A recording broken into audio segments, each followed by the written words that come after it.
Light rain fell across Berlin as Karl walked slowly through the Mitte district, the crowded, chaotic street stretching out before him. Karl had worked for years as a sales representative for one of the country's largest manufacturing companies, a company that prided itself on producing industrial machinery of the highest quality. Over the years, Karl had built a reputation as one of the best in the business, but that career had come at a high price.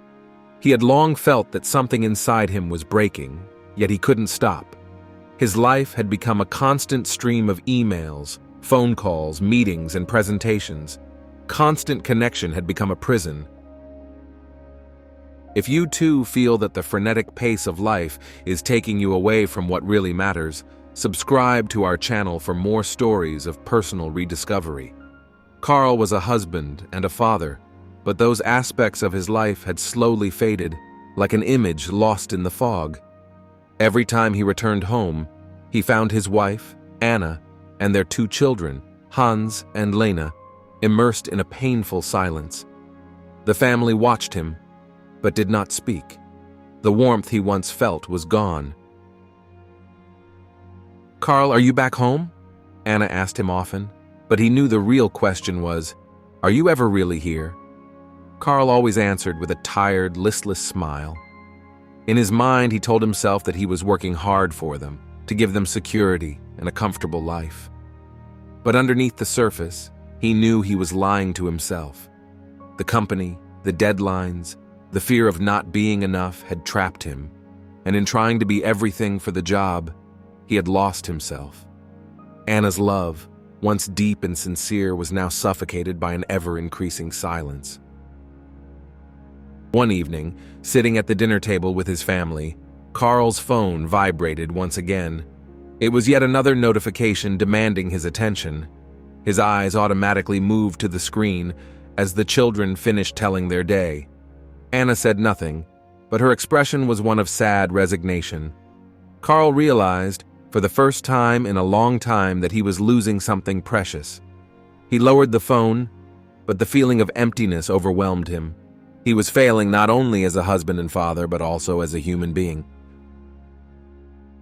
Leave a comment and tell us, have you ever felt like you were stuck in a rut? What did you do to get out of it? The next night, Karl couldn't sleep. His thoughts were pounding him like waves crashing against a cliff. He got out of bed and left the house, wandering through the quiet streets of the city. He came to a small park and sat down on a bench. He looked up at the gray sky above him and wondered how he had gotten to this point. What was he trying to prove, and to whom? Suddenly, an old man's voice interrupted him. "Are you looking for something, young man?" Karl looked up and saw an old man with a black umbrella, watching him with kind but penetrating eyes. It wasn't a familiar face, but there was something reassuring about him. Karl hesitated for a moment, then replied, "Maybe. Or maybe I don't even know what I'm looking for anymore." The man sat down next to him. "It's so easy to get lost, especially when the world is moving so fast," he said, his voice calm. "We're all connected, yet so far from ourselves." Karl was silent, considering the man's words. But how can you stop?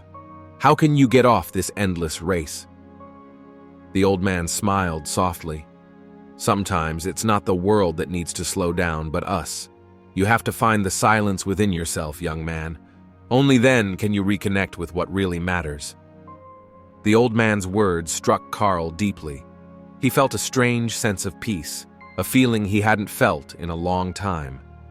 The man stood up, without another word, and walked away, leaving Karl to think. The next day, walking to work, Karl noticed a sign, "Zen Seminar, the Way of Disconnection." It was as if the world was offering him a way out, a way to find balance. Without thinking twice, he decided to sign up. The seminar was held in a simple, bare room, without digital distractions. There were other people like him, people who looked tired, disconnected not only from the world, but from themselves. The seminar leader, a serene-faced man named Master Franz, began with a thought that immediately struck Karl. "We do not own technology, but technology often owns us." True freedom is knowing when to let go. The first few hours were difficult for Carl. He felt the need to check his phone, to answer emails. But slowly, something changed. Through meditation exercises and guided reflections, he began to see how his mind had been trapped in the constant flow of information. Franz taught that disconnecting was not an escape from reality, but a way to return to awareness. Silence is the voice of truth, he said. Are you also looking for a way to find more balance in your life? Try disconnecting for a few hours every day and see how your perception changes. Day after day, Carl began to experience that truth. During his lunch breaks, he no longer ran to his phone to check notifications. Instead, he sat in silence, observing the sounds of the city with new eyes. Berlin had never seemed so alive and present. The noises, the voices, even the traffic had a rhythm he couldn't perceive before. When he returned home, he began to behave differently. In the evenings, he left his phone off, sitting down to dinner with Anna and the children, really listening to what they said. One day, Hans asked him, "Dad, why don't you use the phone anymore?" Carl smiled and replied, "Because I want to be here with you." Anna watched these changes with amazement but without questions. She sensed that something in Carl had changed profoundly. Their relationship, once strained, began to heal, slowly but surely. It wasn't an overnight transformation, but a gradual process, like a seed planted in the earth that with care and patience grows into a tree. Have you ever tried turning off your phone during important moments? Try it, and you will see how much it can change your way of life. One day, during a work meeting, Carl's boss took him aside. "You've changed your attitude lately. You seem more focused, more present. It's something we should all learn." Carl nodded, acknowledging that this inner journey had not only been a personal quest, but an example of how one could live in a modern world without being a slave to it. Technology had its place, but it didn't have to define who he was. Months later, Carl returned to the park where he had met the old man, but the man was gone. Instead, sitting on the bench, he found the peace he had been seeking. He hadn't run away from his job or his busy life, but had found a way to live in harmony with it.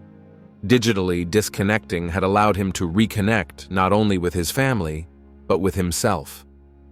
Remember, the key to finding true balance is to disconnect to reconnect with what truly matters. Subscribe to our channel for more stories of transformation and inspiration.